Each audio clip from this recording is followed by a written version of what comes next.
नमस्कार दोस्तों, आप देख रहे हैं गुरु टीवी लाइव। यूट्यूब चैनल पर है जो सहारा इंडिया का नोटिस।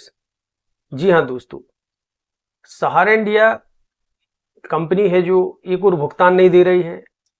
जमाकर्ता अपने भुगतान प्राप्ति हेतु वर्षों से तरस रहे हैं और सभी को पता है कि सहारा के प्रायः बहुत से डिवीजनों पर प्रकरण चल रहे हैं।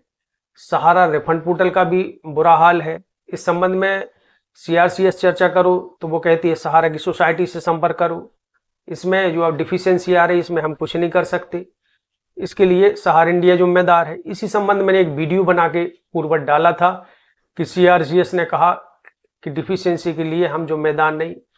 इस पर सहारा इंडिया द्वारा नोटिस जारी किया गया मेल के माध्यम से और इसमें भारतीय दंड संहिता 1860 की धारा 499 इस तरह की मानहानि आर्थिक क्षतिपूर्ति के संबंधित नोटिस जारी किया गया। और इन्होंने, इसको पढ़ूंगा तो बहुत लंबा हो जाएगा, संक्षिप्त में बताऊंगा। इन्होंने बोला कि आपने गलत जानकारी दी है, आप कंपनी की छवि धूमिल कर रहे हैं। इस तरह की इसमें तमाम प्रकार की एक नोटिस इन्होंने पहुंचाया। हालांकि इससे कि पूर्व भी इन्होंने मेरे मतलब चैनल पर नोटिस पहुंचाया और मैंने उसका जवाब दिया। इसका भी मैंने तुरंत रिप्लाई दिया। यहां तक कि इन्होंने बौद्धिक संपदा कानून है जो कि ट्रेडमार्क पर लागू होता है कि आपने सहारा इंडिया का यदि हम जो लोगो होता है, यदि हम उसको दिखा के मार्केट से पैसा उगाएं तो ठीक है, लेकिन उस लोगो को दिखाकर वह पैसा कंपनी नहीं दे रही है तो हम उसका है जो उपयोग नहीं कर सकते। ये कितने दुख की बात है कि हम लोगो दिखाकर पैसा तो ले सकते हैं लेकिन पैसा वापस लोगो दिखाकर नहीं दे सकते, ना उसकी हम चर्चा कर सकते हैं। यदि भुगतान नहीं मिल रहा है तो हम उसके विरुद्ध आवाज भी नहीं उठा सकते। खैर, इससे कोई बात नहीं, ये तो आता रहता है और उसका जवाब भी देंगे। लेकिन सोचने की बात है कि इस नोटिस में लिखा है कानूनी टीम सहारा इंडिया, इसमें नोटिस देने वाले का नाम नहीं है। मैं तो स्वयं चाहता था कि इसमें किसी का नाम हो तब मैं उसके ऊपर लीगल कार्रवाई कर सकूं। हालांकि मैंने इसका रिप्लाई भी दिया और मैंने रिप्लाई में स्पष्ट किया, हालांकि रिप्लाई ये लोग लेते नहीं हैं, फिर भी मैंने इसको भेजने का प्रयास किया और मैंने उनको वार्निंग भी दी कि आपके द्वारा लगभग ये जो 3 बार ऐसा किया गया है और आप यदि ऐसा करते हैं तो मैं एविडेंस सहित आपके विरुद्ध है जो मानहानि आर्थिक क्षतिपूर्ति का दावा करूंगा। बात ये नहीं है, मैं जो भी वीडियो में बताता हूं उसके एविडेंस होते हैं तभी मैं वह है जो वीडियो डालता हूं। इसलिए मुझे कानूनी रूप से डर नहीं है क्योंकि मैं वैधानिक रूप से परिपक्व ही बात करता हूं। तो मैंने जो भी बताया था उसकी मेरे पास एविडेंस थे और मैंने उनको यह भी जानकारी जो रिप्लाई दिया तो मैंने उनको बताया कि आप मेरे ऊपर दावा कर सकते हैं और मेरे पास साक्ष्य है और मैं बता दूंगा कि जो मैंने बताया है वो यथार्थ सत्य है, उसमें कोई झूठ नहीं है। खैर, ये तो हो गई अलग बात। लेकिन प्रश्न ये उठता है कि जितना इन सब चीजों में समय खर्च करते हैं उतना यदि जमाकर्ताओं की समस्या के निराकरण में सहारा इंडिया की जो लीगल टीम बैठी है यदि वह काम करे तो कितना अच्छा होता। ये सहारा इंडिया की जो लीगल टीम है, ये हाई कोर्ट के नोटिस जाते हैं तो क्या प्रश्न उठता है कि यह कानूनी टीम हाई कोर्ट से बढ़ के है। हाई कोर्ट ने आदेश दिया, सूची सहारा इंडिया को प्रेषित की गई कि आप इन जमाकर्ताओं का भुगतान करें, लेकिन भुगतान नहीं किया गया।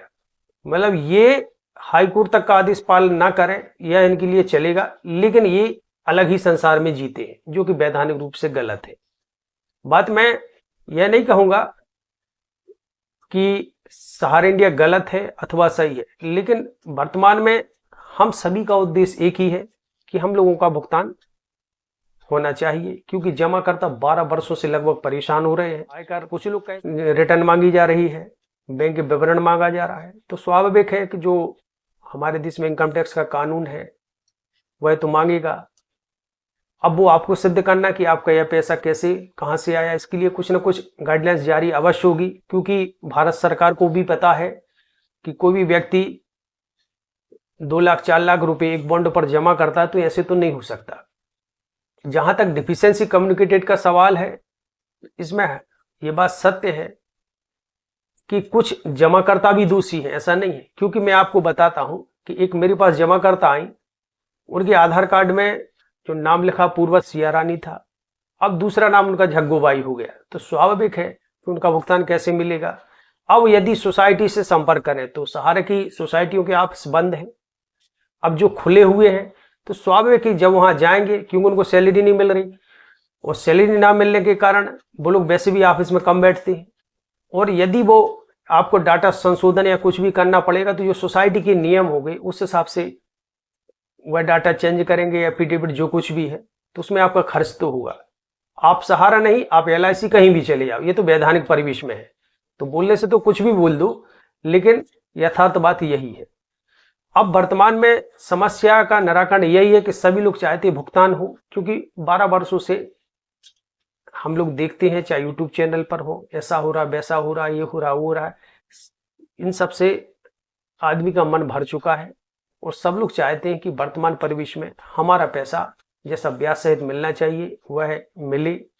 सहारा रिफंड पोर्टल बनाया गया, लेकिन उसका भी बुरा हाल है, निवेशकों को सभी को पैसा नहीं मिल पाया, कुछ लोगों को ही पैसा मिल पाया है, और उसमें डिफिशियंसी रिसबमिशन करने के बाद भी दी जा रही है। तो यह एक प्रश्न तो उठता है कि आखिर जमाकर्ताओं का भुगतान किस प्रकार होगा, और एक वर्ष से ज्यादा हो जाने के उपरांत 380 करोड़ रुपए जमाकर्ताओं को सहारा रिफंड पोर्टल से वितरित होना, तो यह तो एक प्रश्न चिन्ह लगता है।